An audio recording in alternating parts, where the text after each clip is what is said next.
Hello friends, அனைவருக்கும் இனிய வணக்கம். நான் உங்கள் விப்ரஜேஷ் ஆரோ ட்ரெண்ட் தமிழ் சேனலுக்கு உங்களை அன்புடன் மீண்டும் வரவேற்கிறேன். எல்லாருக்கும் இனிய புத்தாண்டு நல்வாழ்த்துக்கள். 2026ஆம் வருஷம் எல்லாருக்குமே சூப்பராக அமையும், செம்மையாக இருக்கும் அப்படின்னு நினைக்கிறேன். கண்டிப்பாக எல்லாருக்காகவும் நான் வேண்டிக்கிறேன். ஸோ இந்த முதல் நாள் 2026உடைய முதல் நாள் நம்ம ஒரு சூப்பரான யூசர் ரிவ்யூ ஒன்று எடுத்து வந்துடலாம் அப்படின்னு சொல்லிட்டு எடுத்து வந்திருக்கேங்க. யார் என்ன வண்டி அப்படின்னு கேட்குறீங்களா? வெளியெல்லாம் யாருமே இல்லைங்க, உள்கட்சியால் தான், உள்ளே நம்ம டீமுக்குள்ளேயே இருக்கிற ஒரு வண்டி தான். ஸோ யார் அப்படின்னு கேட்குறீங்களா? நம்மளுடைய one and only Dinesh Kumar தாங்க. ஸோ தினேஷ் வாங்க, அட வாங்க ப்ரோ, வாங்க ப்ரோ, நேரம் ஆகிட்டு இருக்கு. இருங்க, வண்டி ஸ்டார்ட் ஆக ஒரு 10 செகண்ட் ஆகும். 10 செகண்ட் ஆகுதா? 10 செகண்ட். இந்த வண்டிக்கு என்ன குறைச்சல்? நல்லா தான் இருக்கு வண்டி. இந்த வண்டி இப்போ மார்க்கெட்டில் பார்த்தீங்கன்னா 7 லட்சம் யூனிட்ஸ் நம்ம 2025ஓட எண்டில் பார்த்தீங்கன்னா விற்றுருக்கு ஓவராலாக. இது ஸ்டார்டிங் 2021லேருந்து சேல்ஸ் ஆரம்பிச்சாங்க. TVS iQube. ஆமாம், டிவிஎஸ் ஐக்யூப் 2025 நம்ம வருஷ கடைசியில் கணக்கு பார்க்கும்போது 7,24,000 யூனிட்ஸ் பக்கம் விற்றுருக்காங்க. இருக்கிற எலக்ட்ரிக் காம்படிஷனில் நிறைய விற்றுருக்காங்க. அதை நம்பி தான் நானும் வாங்கினேன். இந்த வண்டியை பற்றி ஒரு டீட்டெயில்டான யூசர் ரிவ்யூ தான் பார்க்க போகிறோம். அந்த யூசரே நான் தான். ஸோ வாங்க வீடியோக்குள்ளே போயிடலாம்.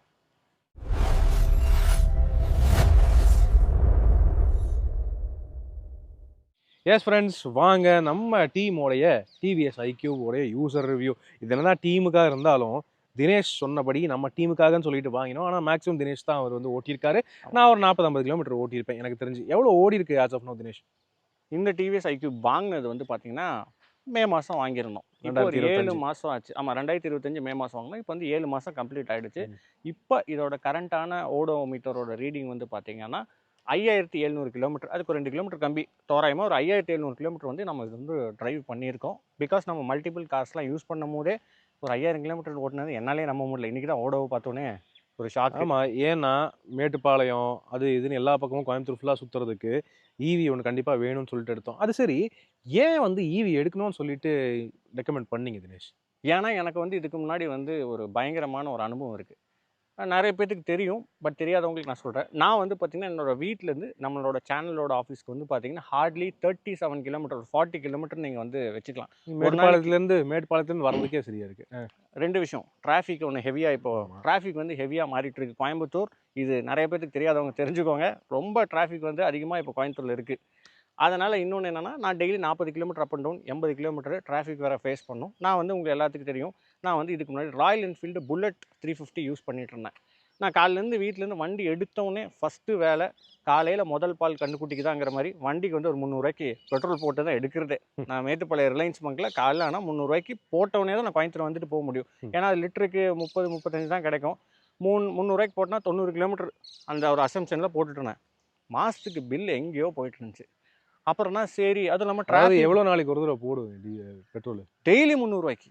ஏன்னா ஆமாம், ஒரு லிட்டருக்கு 30 kilometre up and down, 80 kilometre, 90 கிலோமீட்டருங்கும் போது 300 ரூபாய்க்கு டெய்லி போட்டுக்கிட்டே இருந்தேன். காருக்கு அது போக சர்வீஸ் எல்லாம் தெரியும். புல்லட் நான் ஆரிய குறை சொல்லலை, அது ஒரு ஹையர் மெயின்டெனன்ஸ், அந்த கேட்டகரி வண்டியே வேறு. அதையும் அது ஒன்று தான் என்கிட்ட இருந்தாங்காட்டி நான் சிட்டிக்குள்ளே போட்டு அந்த கியர், ஹார்டான கியரை போட்டு இந்த டிராஃபிக்லலாம் ஓட்டுறதுக்குள்ளே அதுலேயே ஒரு டயர்ட் ஆயிரும். இன்னொன்று புல்லட் பற்றி நிறைய பேருக்கு தெரியும், கார்னரிங் பண்ண முடியாது. கியர் போட்டிங்கன்னா டமால் டுமின்னு விழுகும். ஸ்பேர் பார்ட்ஸோட காஸ்ட் பார்த்தீங்கன்னா ரொம்ப ஹை. ஏன்னா ஒரு ஸ்ப்ராக்கெட்டோட விலையே 300, அது 5000 கிலோமீட்டர் பிடிங்கிடும். 5000 சர்வீஸ் வேறு. ஆமாம், அதை பற்றி பேசினா நிறைய பேசணும். அவ்வளோ செலவு வைக்கும். இல்லை, செலவு வைக்கிறது வேறு. இப்போ நீங்கள் சொன்ன கணக்கு பார்த்தீங்கன்னா 300 × 30 நாளைக்கு 300 ரூபாய்க்கு 9000 ஆச்சுங்க. 9000 ரூபா. அதுக்கு இது 9000 கம்பல்சரி வந்துடும். நீங்கள் கேட்கலாம், வாரத்தில் 5 நாள் தானே நீ ஆஃபீஸ் வர, 2 நாள் லீவு தானே. நம்ம வெளியே நம்ம சாட்டர்டே சண்டே தானே எடுத்துகிட்டு ஊட்டி போடுறோம், அங்கே போடுறதுனால பெட்ரோலோட காஸ்ட்டு அதில் ஹெவியாக இருந்துச்சு. அடுத்தது எங்கள் அப்பா வண்டி, அதை வீட்டில் இருக்கிற ஒரு வண்டி பார்த்தீங்கன்னா ஆக்சஸ் 125. அது எடுத்த உடனே பெரிய வித்தியாசம் இல்லை. ஒரு 10 கிலோமீட்டர் வச்சா ஓடும், ஒரு 50 ரூபாய்க்கு பெட்ரோல் கம்மியாக அடிப்போம். 200 250 ரூபா அடிக்கிற மாதிரி ஆயிடுச்சு. இது இப்படியே போக என்னாச்சு, ஒரு கட்டத்தில் நான் இதெல்லாம் கால்குலேட் பண்ண ஆரம்பித்தேன். இந்த வண்டி வாங்குறதுக்கு முன்னாடி ஒரு சின்ன டேட்டா பேஸ் நான் உங்களுக்குலாம் ஷேர் பண்ணணும்னு நினைக்கிறேன். ஏன்னா நான் எடுத்த டேட்டா பேஸ் நீங்கள் எடுத்து பாருங்கள். ஏன்னா உங்களோட ஃபினான்ஷியலில் இது பெரிய விதமான ஒரு மாற்றத்தை உண்டாக்குங்கிறது என்னோட கருத்துங்க. நான் புல்லட் பார்த்தீங்கன்னா புதுசாக வாங்கி 50,000 கிலோமீட்டர் ஃபுல்லாக ஓட்டினேன். அந்த 50,000 கிலோமீட்டர் ஓட்டிட்டு நான் 30 கிலோமீட்டர் மைலேஜ் கிடைக்குங்கிற மாதிரி எவ்வளோ பெட்ரோல் அடிச்சிருன்னு பார்த்தீங்கன்னா 1,50,000 ரூபாய்க்கு நான் பெட்ரோல் அடிச்சிருக்கேன். அதாவது ஆப்வியஸாக, ஏன்னா 10 லிட்டர் அடிச்சிங்கன்னா 300 கிலோமீட்டர் போகும். 100 லிட்டர் அடிச்சிங்கன்னா 3000 கிலோமீட்டர் போகும். கரெக்டுங்களா? 1000 லிட்டர் அடிச்சிங்கன்னா 30,000 கிலோமீட்டர் ஓடும். அப்போ அந்த கணக்கில் நீங்கள் போட்டு பார்த்துக்கோங்க. இது போட்டிங்கன்னா 50,000 கிலோமீட்டருக்கு 30 மைலேஜ் போட்டிங்கன்னா 1,50,000 ரூபா பெட்ரோல் காஸ்ட் மட்டும் நான் ஸ்பெண்ட் பண்ணியிருக்கேன் கடைசி ஒரு 4 வருஷத்தில் சொல்லலாம். அந்த லாக்டவுன் முடிஞ்சதுக்கப்புறம் புல்லட்டுக்கு மட்டும். ஆமாம். அது போக உங்களுக்கு எல்லாத்துக்கும் தெரியும் ஆரியில் வந்து செலவு பார்த்தீங்கன்னா உங்களுக்கு தெரியும் ஒரு சர்வீஸுமே 3000. ஏன்னா இன்ஜின் ஆயிலே 3 லிட்டர் ஆச்சு, 1000 ரூபாய்க்கு வாங்கி ஊற்றணும். இப்போ நான் வந்து ஐக்யூப் வச்சுட்டு ஏன் அதை பற்றி பேசுகிறேன்னா, அதுலேருந்து ஒரு ஈவிக்கு மாறினா என்ன விதமான டிஃபிகல்ட்டிஸ் இருக்கும், ஈவி எடுத்தால் இப்போ என்ன டிஃபிகல்ட்டிஸ்ன்னு தான் இந்த வீடியோவில் பார்க்க போகிறோம். ஸோ இந்த மாதிரி டிஃபிகல்ட்டிஸ் வந்து அந்த ஆரியில் ஃபேஸ் பண்ணி வெறுத்து போய், இன்னொன்று மெயினாக அப்புறம் ஆக்சிஸ் ஓட்ட ஆரம்பிச்சோன்னே சிட்டிக்குள்ளே கொஞ்சம் கம்ஃபர்ட்டாக இருந்தோடனே இந்த கியர்லாம் மாற்றி ஓட்டுறதுக்கு கொஞ்சம் கம்ஃபர்ட் ஜோன் ஆகிடுச்சு எனக்கு இந்த சிட்டிக்குள்ளே. அப்படிங்கும்போது அப்போ பார்த்துட்டே இருந்தேன், ஆக்சஸும் பெரிய வித்தியாசம் இல்லை. சரி அப்போ தான் நம்ம கம்பெனிக்கு வந்து ஒரு ஐடியா வந்துச்சு, ஒரு ஈவி எடுத்து நம்ம பர்சனலாக டெஸ்ட் பண்ணலான்னு. இந்த வண்டி டிவிஎஸ் ஐக்யூப் எடுக்கும் போது பார்த்தீங்கன்னா இது காம்படிஷனாக வந்து ஹெவியாக இருந்தது. இப்போ வந்து மேபி ஓலாவோட சேல்ஸ் ரொம்ப டவுனில் இருக்குது, ஏன்னா அவங்களோட பிராண்டோட சர்வீஸ் எல்லாம் சரியில்லை. பட் நான் பார்க்கும்போது ஓலா S1 ப்ரோங்கிறது வந்து பார்த்திங்கன்னா எல்லாருமே என்ன நிறைய பேர் சஜஸ்ட் பண்ணது அதான் பண்ணாங்க. பட் நம்ம தெரியும், நம்ம ஆல்ரெடி நம்ம வந்து ஒரு ஆட்டோமொபைல் ஃபீல்டில் இருக்கோம். அப்படிங்கிற பட்சத்தில் எனக்கு அந்த கம்பெனி பற்றி ஆல்ரெடி இந்த ப்ரெடிக்ஷன்லாம் தெரியும். ஓலா என்றைக்காக இருந்தாலும் ஒரு ட்ராபேக்கை வந்து சந்திக்க போகுதுங்கிறது, ஏன்னா அவங்க அன்னிலேருந்தே அப்படி தான் இருந்தாங்க. அதுக்கு அடுத்தபடியே ஏத்தர், இதோட காம்படிஷனை பார்த்தது ஏத்தர் வந்து பார்த்திங்கன்னா இந்த கம்பேர் பண்ணும்போது ஹை காஸ்ட்டு. ஏன்னா அது 1,60,000 சொல்கிறாங்கண்ணா. உங்களுக்கு தெரியும் ஒன்றுமே இல்லைண்ணா, ஏத்தரில் ஒரு சாஃப்ட்வேர் அப்டேஷன் தான் டெக் பேக்குன்னு சொல்லி 20,000. கிட்டத்தட்ட எனக்கு நான் லிட்டரலி அதை ஸ்கேமாக தான் நான் பார்க்குறேன். அது லிட்டரலி சப்ஸ்கிரைபர் ஒவ்வொரு தடவையும் பண்ணணும். ஆமாம், நான் அது போடாமல் நான் மீறி வண்டி வாங்கினேன்னு வைங்க, 1,50,000 சம்திங் அப்போ ஆண்ட்ராய்டு வந்துச்சு. இது கம்பேர் பண்ணும்போது அதுக்கு அந்த டெக் பேக் போடாமல் வாங்கினேன்னா வண்டி வந்து இந்த நிறைய ஃபங்க்ஷனபிலிட்டி வந்து எதுவுமே இருக்காது. சாவி போட்டு ஆன் பண்ணால் வண்டி போகும், ரீஜன் கிடையாது, அந்த மாதிரி நிறைய விஷயங்கள் வந்து ரெஸ்ட்ரிக்ட் பண்ணி வச்சுருந்தாங்க. அந்த சாஃப்ட்வேர் போட்டு ஓப்பன் பண்ணிங்கன்னா ஓப்பன் ஆயிரும். அதாவது அது வந்து ஒரு ஃபிசிக்கலாக ஒரு மெக்கானிக்கல் டிவைஸோ கிடையாது, ஜஸ்ட் ஒரு ப்ரோக்ராமிங் சாஃப்ட்வேர் இன்ஸ்டலேஷனாக. ஆல்ரெடி உங்கள் வண்டியில் எல்லாமே இருக்கும், நீங்கள் அந்த 20,000 25,000 கூட டெக் பேக் ஆக்டிவேட் பண்ணுற மாதிரி இருந்துச்சு. ஸோ இந்த தலைவலினால நான் வந்து ஏத்தரை வந்து நான் வந்து அவாய்ட் பண்ணிட்டேன். இன்னொன்று ஹை காஸ்ட் வேறு, 1,50,000 மேலே இப்போ வண்டி. இது எவ்வளோ ஆச்சு? இது வந்து நான் எடுக்கும் போது அந்த டைமில் வந்து 1,36,000. நான் எடுத்தது வந்து நம்ம கோயம்புத்தூரில் தான் எடுத்தேன். ஸோ இது என்ன வேரியன்ட்? இது டிவிஎஸ் ஐக்யூப்ல இது வந்து என்ன வேரியன்ட்னு பார்த்தீங்கன்னா, பேட்டரி வைஸ் அவங்க வந்துக்கிட்ட வந்து வேரியன்ட் இருக்குது. Already 3.5 kilowatt battery. இதோட வேரியன்ட் நேம் வந்து பார்த்தீங்கன்னா யூஜி அப்படின்னு சொல்லிட்டு அப்போ தான் லான்ச் பண்ணாங்க, ஒரு 6 மாதத்துக்கு முன்னாடி. இந்த வேரியன்ட் அப்போ தான் புதுசாக லான்ச் பண்ணுறாங்க. அடுத்தடுத்த வேரியண்ட்லாம் பார்த்தீங்கன்னா இந்த டச் ஸ்க்ரீன்லாம் டச் ஸ்க்ரீன் மாதிரியே கொடுத்து ஜாய்ஸ்டிக் கண்ட்ரோல் ஒன்று வரும். அதுக்கடுத்து பியூர் டச் ஒன்று வரும், நீங்கள் டச்சில் எல்லாமே ஆக்சஸ் பண்ணுற மாதிரி. இன்றைக்கி இருக்கிற காலகட்டத்தில் டு பி ஃப்ராங்க் நான் நிறைய பேருக்கு சொல்கிறேன், வண்டி 2 வீலரில் டச் ஸ்க்ரீன் வச்சு எங்கே போய் யூஸ் பண்ண போகிறோம்? காலையில் சாவி போட்டு எடுத்து அரை மணி நேரத்தில் ஆஃபீஸ்க்கு அடித்து பிடிச்சி வரதுக்கே நமக்கு நேரம் பற்ற மாட்டேங்குது. இதில் போய் நான் அதில் நிறவி அந்த அடிக்கிற வெயில் அதெல்லாம் ஆகாதுன்னு சொல்லி தான் அப்புறம் இது எடுத்துட்டேன். இந்த வண்டியில் வந்து டச் ஸ்க்ரீன் எடுக்காமல் போனது ஒரு பாசிட்டிவான விஷயமா நான் பார்க்குறேன். இல்லை உண்மையாக இப்போ நான் ஓட்டுனது எனக்கு தெரிஞ்ச ஒரு வாரம் ஓட்டியிருப்பேன் இந்த வண்டியை. அந்தளவுக்கு டச் ஸ்க்ரீன்லாம் எனக்கு யூசபிலிட்டியெல்லாம் எனக்கு தோணவே இல்லை. அதை பற்றி யோசிக்கவும் எனக்கு நேரம் இல்லை. எடுத்தா ஓட்டணுமா வந்து நிறுத்தணுமா, கிளஸ்டரில் நீட்டாக உங்களோட ஸ்பீடோமீட்டர் எவ்வளோ, ஓடோமீட்டர் எவ்வளோ, ட்ரிப் செட் பண்ணுறது ப்ராப்பராக காட்டுதா, ஏன்னா பேட்டரி பர்சன்டேஜ் நம்ம ஆப்வியஸாக அக்யூரேசியாக பார்த்தாகணும், அது கிளாரிட்டியாக காட்டுதான், அவ்வளோதாங்க விஷயம். அந்த மாதிரி விஷயத்தில் இந்த வண்டி வந்து ஓகேன்னு தான் சொல்லுவேன். அது ஓகே. ரேஞ்ச் எவ்வளோ கொடுத்துருக்கு ஆஸ் ஆஃப் நோ? இதோட ஐடிசி ரேஞ்ச் வந்து பார்த்தீங்கன்னா 135க்கு மேலாம் சொன்னாங்க. பட் ஆனால் மீட்டரில் 115 கிலோமீட்டர் போகும். எனக்கு நான் ஒரு தடவையும் வீட்டில் சார்ஜ் போட்டு எடுக்கும்போது 115 தான் காமிச்சு. 100% சார்ஜ் போட்டால் 115 காட்டும். நான் இந்த வண்டி வந்து பொறுமையாக ஓட்டி பார்த்துட்டேன். ஏன் நம்ம சேனல்லே நான் ரேஞ்ச் டெஸ்ட் டபுள்ஸ் வச்சு கூட போட்டிருக்கேன். ஆப்வியஸாக பொறுமையாக ஓட்டினீங்கன்னா 100 கிலோமீட்டர் கண்டிப்பாக போகுது. மினிமம் நீங்கள் 95 வச்சுக்கலாம். ஏன்னா நம்ம ரேஞ்ச் டெஸ்ட் பண்ணப்போ நீங்கள் பார்த்துருப்பீங்க, நான் அதில் ரெக்கார்டாகவே போட்டிருக்கேன். 2 பேர் போய் 92 கிலோமீட்டர் போச்சு. ஆனால் எக்கனாமியில் ஃபுல் ஸ்பீடில் தான் நம்ம போனோம். மொத்தம் 2 மோடு கொடுத்துருக்கானுங்கண்ணா. எக்கனாமி டாப் ஸ்பீடு வந்து பார்த்தீங்கன்னா 52 கிலோமீட்டர். பவர் மோடுன்னு ஒன்று இருக்குது, அதை நீங்கள் மாற்றிட்டு ஃபுல்லாக தொடர்ந்து 89 கிலோமீட்டர் போகும். பட் ஆனால் 89 கிலோமீட்டர் பர்ஃபார்மன்ஸ் ரீதியாக போகுது. பரவாயில்ல, தட் இஸ் குட். ஸோ அதெல்லாம் okay. So range is also perfectly good. இதில் எந்த அளவுக்கு சேவிங் மிச்சம் பண்ணியிருக்கீங்கன்னு ஏதாவது ஒரு எஸ்டிமேட் இருக்கா? இப்போது ஒரு 5000 கிலோமீட்டருக்கு வந்து நம்ம கேல்குலேஷன் போடுவோம். சிம்பிளான கேல்குலேஷன் என்னென்னா, இப்போது நார்மலான ஒரு ஸ்கூட்டரு ஒரு 40 போகும்னு மைலேஜ் வச்சுக்கோங்க. 10 லிட்டர் அடிச்சிங்கன்னா 400 கிலோமீட்டரு, 100 லிட்டர் அடிச்சிங்கன்னா 4000 கிலோமீட்டர் வந்து போகுங்க. 120 லிட்டர் நீங்கள் அப்ராக்சிமேட்டாக கனெக்ட் பண்ணிக்கோங்க. 120 லிட்டர் அடிச்சிங்கன்னா ஒரு 5000 கிலோமீட்டர் பக்கம் வண்டி வந்து ஓடும். ஓகேங்களா? 120னா அப்போ ஒரு லிட்டர் வந்து 101 ரூபாங்களா, 12,000 வருதுங்க. 12,000 சொச்சம் வருது. ஒரு 12,000 வரைக்கும் ஃபியூல் எஃபிஷியன்சி ஒரு 5000 கிலோமீட்டருக்கு நம்ம வந்து ஸ்பெண்ட் பண்ணி ஃபியூல் காஸ்ட் மட்டும். ஆமாம், ஃபியூல் காஸ்ட் எல்லாத்தோட பேக்கெட்லேருந்து அப்படி தான் போயிட்டுருக்கு. இது வந்து இப்போ 12,000 மிச்சம். ஒரு 3 இஎம்ஐ கட்டிட்டு போயிடலாம் போங்க. பரவாயில்ல, ஓகே. சரி, மிச்சமாகிறது, காஸ்ட் மிச்சமாகிறது ஈவியை பொறுத்தவரை அது ஒரு காமனான விஷயம். ஓகே. ஆனால் இந்த வண்டி இப்போ ஐக்யூப் 7 லட்சம் வண்டிக்கு மேலே விற்றுருக்கு அப்படின்னு சொன்னீங்க. அப்படின்னு இருக்கும்போது சர்வீஸ் எப்படி இருக்குது, வண்டியோட குவாலிட்டி எப்படி இருக்குது?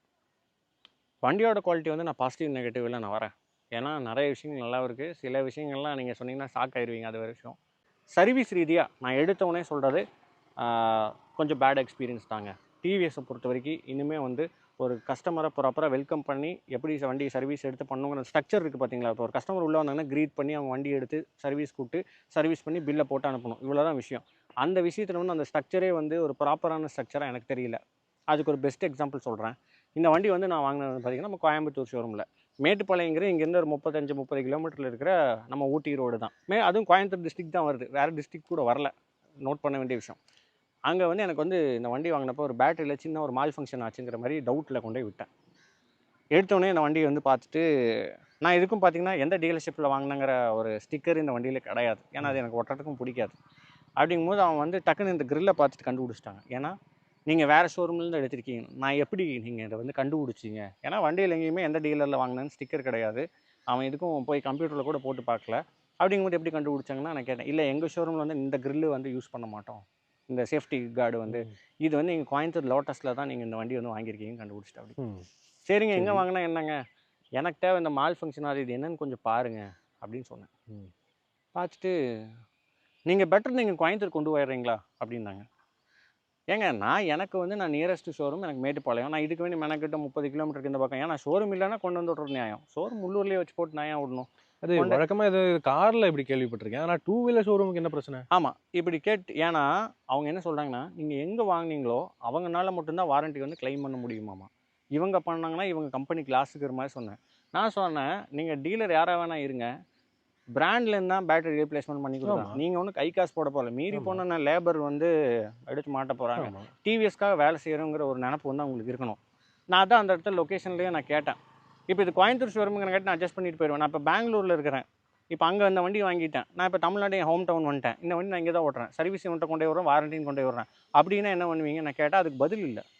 அப்பயுமே அவங்க திருப்பி சொல்ல வர பாயிண்ட் என்ன, நீங்கள் எங்கே வாங்கினீங்களோ அங்கே கொண்டு போயிருங்க. இல்லை, அதுதான் அது ஒரு புரியல எனக்கு. அதாவது இந்த பிராண்டுங்கிற அந்த பிராண்டுக்கான வேல்யூ, அந்த பிராண்டுக்கான மரியாதை, அதுக்கான சர்வீஸ் கொடுக்காம அவங்க டீலர்ஷிப்பில் வாங்கலைங்கிறத வந்து அவங்க வந்து குத்தி காட்டுற மாதிரி இருக்கு எனக்கு. ஆமாம், அதாவது கஸ்டமர் சர்வீஸுங்கிறது ஒரு மிகப்பெரிய விஷயம்.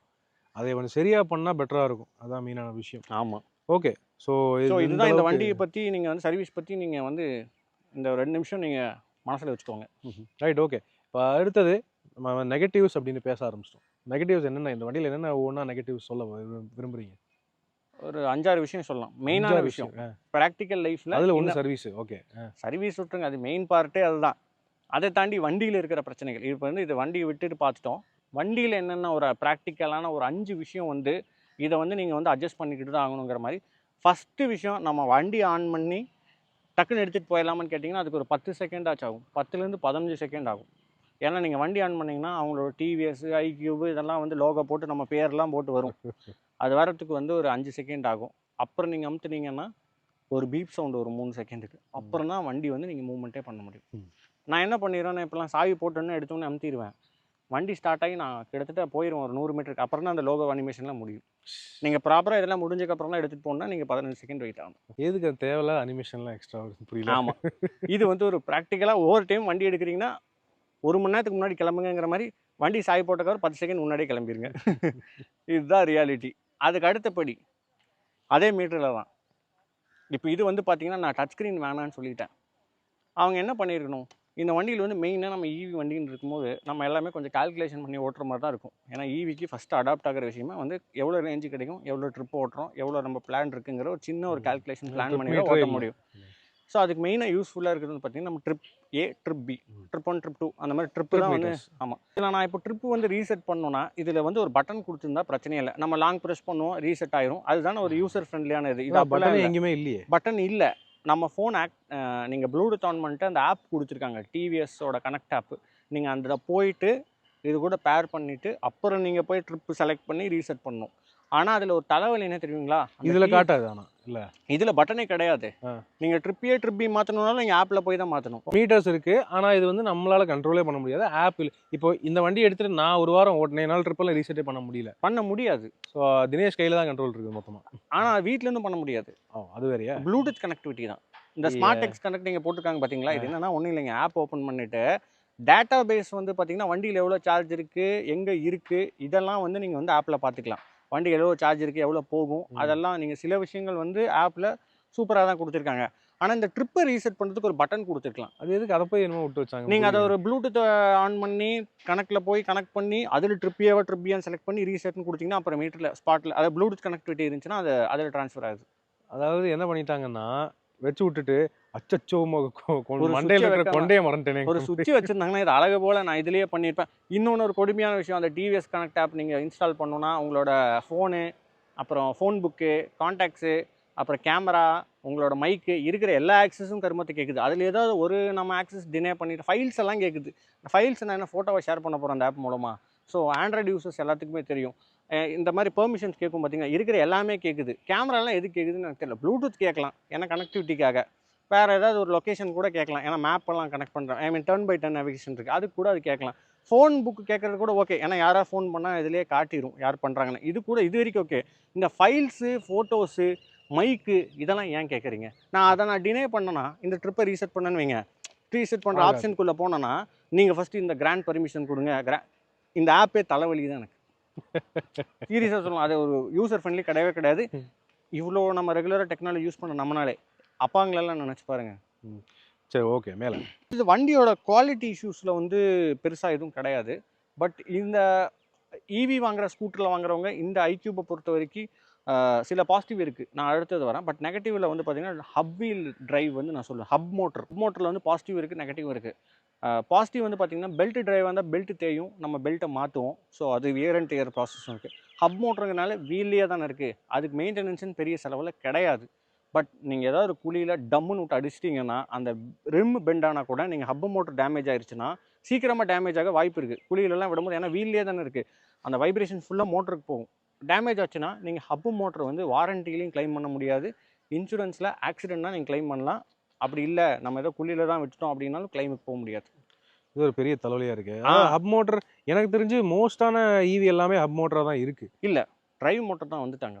எந்தெந்த வண்டிக்கு இருக்குது? ஏத்தரில் பார்த்தீங்கன்னா ஏத்தர் ஓலா கூட பெல்ட் டிரைவ்ல தான் வந்தாங்க, இன்னைக்கு செயின் டிரைவாக கூட மாற்றிட்டாங்க. இல்லை, ஆனால் ஓலாவில் கூட பேஸ் மாடல் இன்னும் ஹப் மோட்டர் தான். அந்த அது ரொம்பவே அட்ராக்டிவ். இதை இவங்க நல்லா ஹப் மோட்டர் இருந்தால் டீசெண்டாக கொடுத்துருக்காங்க. வேறு இந்த பஜாஜ் சேட்டுக்கெல்லாம் கொஞ்சம் ஹப் மோட்டர் தான் வேறு மாதிரி. பிஎம்எஸ்வி அந்த டிரைவில் கொடுத்தாங்காட்டி இந்த அளவுக்கு இம்பாக்ட் வந்து அதில் நடக்காது. இது டைரெக்டாக வீல்லே அந்த லாக் பண்ணி கொடுத்தனால டேமேஜ் ஆகும்.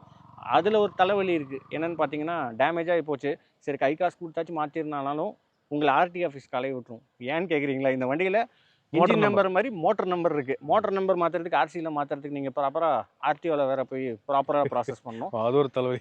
இவ்வளோ ப்ராசஸ் வந்து இந்த ஹப் மோட்டருக்கு பின்னாடி ஹிட்டனாக இருக்குது. ஸோ அப்போ அதை பத்திரமா பார்த்துக்கணுன்னா பார்த்து தான் ஓட்டணும். ஸோ உங்களில் எத்தனை பேர் இந்த மாதிரி இந்த மோட்டர் நம்பர், இந்த மோட்டர் அடி வாங்கி ரிப்பேர் பண்ணி இந்த மாதிரி அலைஞ்சிருக்கீங்க, இந்த மாதிரி எதாவது கஷ்டப்பட்டிருக்கீங்கன்னா கீழே கமெண்ட் செக்ஷனில் ஷேர் பண்ணுங்கள். Okay, right. ஸோ இதெல்லாம் அடுத்தது ஹப் மோட்டருக்கு ரிலேட்டடாக இருக்கிற அடுத்த விஷயம் டயரு. ஹப் மோட்டர் வந்து பார்த்தீங்கன்னா ஹீட் ஆகும். ஏன்னா மோட்டர் தானேங்க, அவ்வளோ வாட்ஸில் நம்மளை 2 பேர்த்த உட்கார வச்சு இழுத்துட்டு போகும்போது அந்த ஹீட் வந்து ப்ரொடியூஸ் ஆகும்.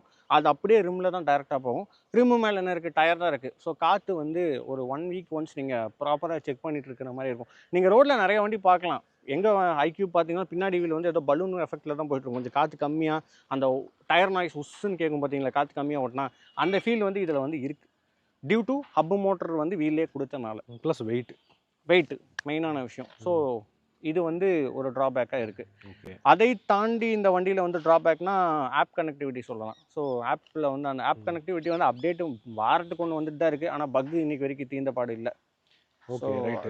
தென் அதுக்கப்புறம் பாசிட்டிவ்னு வரும்போது வண்டியோட பில்டு இது வந்து கிட்டத்தட்ட ஜூபிட்டரோட பிளாட்ஃபார்ம் பேஸ்டுங்கிறனால சேசி ஆகட்டும், சஸ்பென்ஷன் ஆகட்டும், வண்டியோட அந்த பில்ட் குவாலிட்டி இருக்குது பார்த்தீங்களா, இதெல்லாமே நல்லா இருக்குது. குவாலிட்டி இன்றைக்கி வந்து ஒரு வளவளா கொலங்கிற மாதிரிலாம் இல்லை, அந்த பிளாஸ்டிக் எஃபெக்டே இல்லை. வண்டி ஃபுல்லாக பிளாஸ்டிக் தான். பெயிண்ட் குவாலிட்டி சூப்பராக இருக்குது. எவ்ரிதிங் குவாலிட்டி வைஸ் சூப்பராக இருக்குது. ஸோ அது ஓகே. தென் மேலே பாசிட்டிவ்ஸ் ஹெட்லைட்டோட த்ரோ சொல்லுவேன். ஓகே, டீசெண்டான குட்டான ஹெட்லைட், எல்இடிஸ் நல்லா இருக்குது. ஆமாம், ஸ்விட்ச் குவாலிட்டிஸ் எல்லாம் நல்லா இருக்குது. இந்த சைட் மிரர் வியூ, சீட்டிங்கோட கம்ஃபர்ட் ரீதியாக சூப்பராக இருக்குது. ஏன்னா டெய்லி நீங்கள் 80 கிலோமீட்டர் ஓட்டுறீங்க. இந்த வண்டியில் வந்தோன்னா அது சத்தம் வேறு இல்லைங்களா. ஹைவேஸில் எல்லா வண்டியும் ஆப்வியஸாக 80 தான் க்ரூஸ் பண்ணுவாங்க. நான் இதில் 80ல் வந்துட்டுருப்பேன். வண்டி 80ல் போதாங்கிற மீட்டரை பார்க்குற வரைக்குமே தெரியும். ஏன்னா சத்தம் கிடையாது. வண்டி வந்து எவ்வளோ ஸ்பீடாக போனாலும் ஸ்டெபிலிட்டி அல்டிமேட்டாக இருக்குது. ஏன்னா பேட்டரி வந்து கரெக்டாக சென்டரில் தான் ப்ளேஸ் பண்ணியிருக்காங்க. நம்ம ஐசி இன்ஜின்ஸ்லாம் பார்த்தீங்கன்னா பின்னாடி வீலில் இருக்கிறங்காட்டி அந்த பின்னாடியோட அந்த வாப்ளிங் எஃபெக்ட் தெரியும். இது பேட்டரி நடுவில் நச்சுன்னு உட்காந்தங்காட்டி நம்மளும் நடுவில் உட்காரங்காட்டி ஸ்டெபிலிட்டி வந்து சூப்பராக இருக்குண்ணா. கிரவுண்ட் கிளியரன்ஸும் எங்கேயும் தட்டினதெல்லாம் இல்லை. நல்லது. ஓகே. இந்த ரேஸ் அதாவது நீங்கள் டிரைவபிலிட்டியாக கேட்டிங்கன்னா இது ஹப் மோட்டர்னே சொல்ல மாட்டீங்க.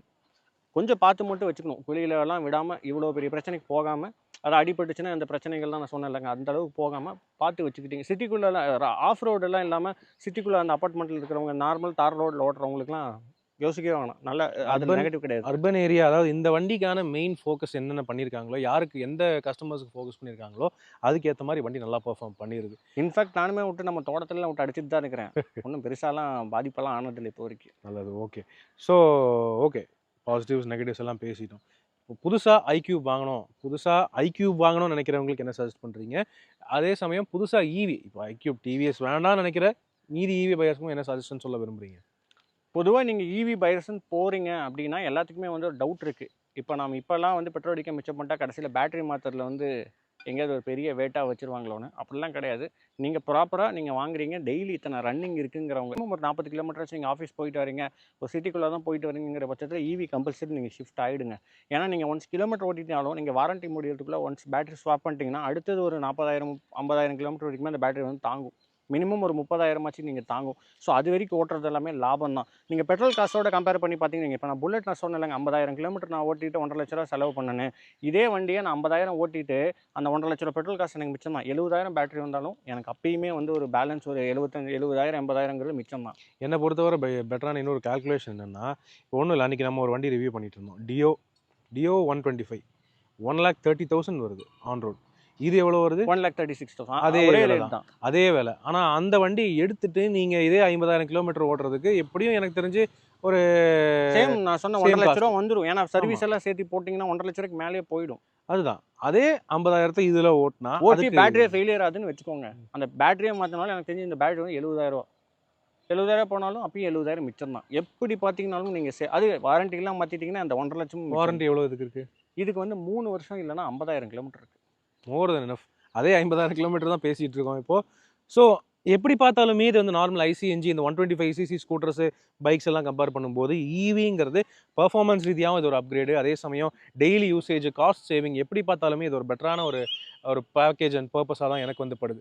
ஆமாங்க, நான் முன்னாடியே சொன்ன பெட்ரோல் கால்குலேஷன் தான். நீங்கள் வாங்கி கிலோமீட்டர், அதாவது இப்போ வாங்கிட்டு இந்த 10 கிலோமீட்டர் 5 கிலோமீட்டரில் ஓட்டிங்கன்னா நான் யாருமே ஈவி சஜஸ்டே பண்ண மாட்டேன். ஏன்னா உங்களால் இதில் போடுற காசை மிச்சம் பண்ண முடியாது.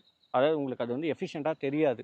நீங்கள் டெய்லி ஒரு 25 கிலோமீட்டர் அப் அண்ட் டவுன் ஆஃபீஸ்க்கு போயிட்டு வரீங்களா, மினிமம் ஒரு 30 கிலோமீட்டர் நீங்கள் ஓட்டுறீங்கன்னா தாராளமாக ஈவி சூஸ் பண்ணிவிட்டு அதை கால்குலேட் பண்ணி பாருங்கள், லாபமாக தான் இருக்கும். நான் ஈவி ப்ரொமோஷனுக்காகலாம் சொல்ல, நான் ஏன்னா ஆல்ரெடி பெட்ரோலுக்குலாம் நிறைய அழுதுட்டு இப்போ இந்த 5,000 கிலோமீட்டர் ஓட்டிகிட்டே நான் தான் யோசிக்கிறேன், 12,000 அதுக்குள்ளே மிச்சம் பண்ணிட்டேனா, அப்போ இன்னும் ஒரு 10,000 ஓட்டுனா அதுவும் அந்த காஸ்ட்டும் மிச்சம் தான். ஸோ அந்த மாதிரி கரெக்டான ஒரு வேல்யூவான ஃபேக்ட். ஏன்னா இப்போ BS6 Phase 2 ஐசிஎன்ஜி டூ வீலர்ஸ் எல்லாமே விலை ஏறிட்டு இருக்கு. மேலும் இப்போது ஈவிஸ் அப்படின்னு வரும்போது நிறைய ஈவிஸும் புதுசாக லான்ச் ஆக போகுது. கூடிய விரைவில் ரோட் டாக்ஸுமே ஈவிஸ்க்கு கொண்டு வர போகிறாங்க அப்படின்னு சொல்லிட்டு இருக்காங்க. ஸோ 12,000 நீ போட்டு தாக்கிடுவாங்கன்னு நினைக்கிறேன். ஆமாம், so EV two wheelers and கார்ஸுக்குமே வந்து ரோட் டாக்ஸ் அப்ளை ஆக போகுது. இப்போதைக்கு இல்லை, மேபி மார்ச்சுக்கு அப்புறம் வேணால் வரலாம். ஸோ அதுக்குள்ளே ஈவி யாராவது வாங்கணும்னு நினைக்கிறீங்கன்னா, car, two wheeler, any EV நீங்கள் வாங்கணும்னு நினச்சிங்கன்னா சீக்கிரம் முந்திக்கங்க. நல்ல ஒர்த்துங்க. நீங்கள் வந்து நிறையா ஓட்டுறீங்க அப்படின்னு இருக்கும்போது நிறையாவே மிச்சம் பண்ணலாம், காஸ்ட் சேவிங் பண்ணலாம். வீட்டில் சோலாரும் போட்டிங்கன்னு வைங்களேன், சப்சிடியும் கிடைக்கும். அதே சமயம் உங்களுக்கு வந்து அந்த சார்ஜிங் காஸ்ட்டுங்கிறதே இல்லாமல் போயிடும். இப்போ கூட எனக்கு தெரிஞ்சு ஒரு மாதத்துக்கு ஒரு 1,000 ரூபா வருமா சார்ஜிங் இபி பில் மட்டும், இந்த வண்டிக்கு மட்டும். மெயினான விஷயம், ஹைலைட்டான விஷயம், என் வீட்டுக்கு வந்து பார்த்தீங்கன்னா சோடத்து வீட்டில் தான் இப்போ ரெகுலராக இந்த வண்டி சார்ஜ் போட்டு அங்கே தான் இது பார்க்கிங்க. அங்கே அப்பா இருக்கிற வீட்டில் தான். அந்த மாதம் பில்லு வந்து எனக்கு வந்து ஒரு 350 ரூபா 400 ரூபா வரும். இந்த வண்டி வாங்கினே இப்போ 6 மாதம் ஆச்சுங்களா, 6 மாதமும் வண்டி அங்கே தான் சார்ஜ் போடுறேன். மேஜர் அங்கே தான் போடுறேன், சில டைம் நம்ம ஆஃபீஸில் போடுறேன். அப்படி பார்க்கும்போது எனக்கு 2 மாதத்துக்கு ஒரு டைம் 400 ரூபா வந்துட்டு இருந்த இடத்துல 550 ரூபா 500 ரூபா தான் வரும். 100 ரூபா 200 ரூபாக்குள்ள தான் ஒரு மாதத்துக்கு. 2 மாதத்துக்கு 2 மாதத்துக்கு நீங்கள் 200 போட்டிங்கன்னா கூட மாதத்துக்கு 100 ரூபாய்க்கு நான் வந்து ஒரு 1000 கிலோமீட்டர் வச்சு ஓட்டிடுறேன். அவ்வளோதாங்க. இதுதாங்க மெயினான இந்த காஸ்ட் சேவிங்கிறதுக்கு ரீசனே இதுதான். காஸ்ட் சேவிங்கிறதுக்கு மெயினான ஒரு ஃபோக்கஸும் இது. நானே இமேஜின் பண்ணி பார்த்துருக்கேன், புல்லெட்டுக்கு ஒரு நாளைக்கு 300 ரூபா போட்டிருந்தேன். இப்போ ஈபி பில்ல 300 ரூபா தாண்ட மாட்டேங்குது 2 மாதத்துக்கு சேர்த்தியே. ஓகே, இதுதான் பார்த்தீங்கன்னா ஈவியோடைய ப்ராப்பர் காஸ்ட் சேவிங்கான ஃபோக்கஸ். ஈவி வாங்குறதுக்கான மெயின் ரீசனும் அதுதான். லாஸ்ட்டாக தினேஷ், இந்த டிவிஎஸ் ஐக்யூப் பொறுத்தவரை நிறைய வேர்ஷன்ஸ் அண்ட் பேட்டரி ஆப்ஷன்ஸ் இருக்குது. எது பெட்டர் வேல்யூ? இந்த ஐக்யூப் சஜஸ்ட் பண்ணலாமா, வாங்கலாமா? ஐக்யூப் வாங்கலாமான்னு கேட்டிங்கன்னா கண்டிப்பாக வாங்கலாம். ஆனால் சில விஷயங்கள் வந்து இந்த வண்டியில் மார்க்கெட்டில் இருக்கிறதுல கிடையாது.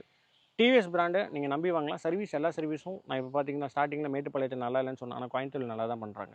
ஸோ கோயம்புத்தூர் பேஸில் நல்லா பண்ணுறாங்க. அவுட்டர்லலாம் கொஞ்சம் அப்படி இப்படி தான் இருக்குது. ஆனால் இந்த வண்டி சர்வீஸ் பண்ணுற அளவுக்கு பெரிய இதெல்லாம் இல்லை. பிரச்சனைன்னு போய் நிற்கும் போது தான் தெரியும். இது வரைக்கும் பெரிய பிரச்சனை வரல.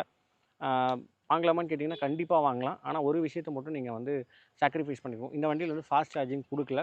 பட் ஃபர்தராக அவங்க ஃப்யூச்சரில் ஃபாஸ்ட் சார்ஜிங்கோட இந்த வண்டியை இப்படியே கொடுத்தா கூட நல்லது தான் சொல்லுவேன். நல்லா தான் இருக்கும். பட் அதுக்கு அவங்க ஃபாஸ்ட் சார்ஜிங் நெட்வொர்க்கை டெவலப் பண்ணணும். ஃபாஸ்ட் சார்ஜிங் நெட்வொர்க்கும் டெவலப் பண்ணணும். ஃபாஸ்ட் சார்ஜிங் வண்டியில் அட்லீஸ்ட் சப்போர்ட் கொடுக்கணும். ஏன்னா இப்போ ஹீரோ வீடா VX2 வந்து பார்த்தீங்கன்னா ஏத்தரோட பின்னோட கொலாப் பண்ணி நீங்கள் ஏத்தரோட சார்ஜிங் எங்கெல்லாம் இருக்கோ அங்கெல்லாம் வீடா வந்து நீங்கள் அரை மணி நேரத்தில் சார்ஜ் பண்ணிட்டு மறுபடியும் ஒரு 50-60 கிலோமீட்டர் ஓட்டுற மாதிரி டெவலப் பண்ணிட்டாங்க. சேம் கான்செப்ட் iQube அடிஷ்னலாக ஒன்று கொடுத்தாங்கன்னா இந்த ப்ராடக்ட் எங்கேயோ போயிடும். கரெக்ட். ஓகே.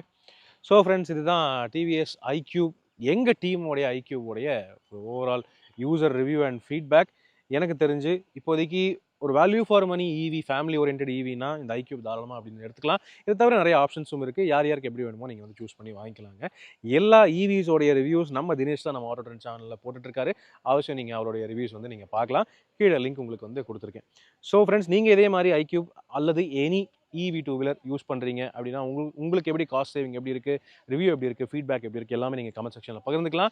உங்கள் டூ வீலர் நீங்கள் ரிவ்யூ பண்ணணும், யூசர் ரிவ்யூ நாங்கள் பண்ணணும் அப்படின்னு நினச்சிங்கன்னா அவசியம் கீழே டீட்டெயில்ஸ் ஷேர் பண்ணுங்கள்.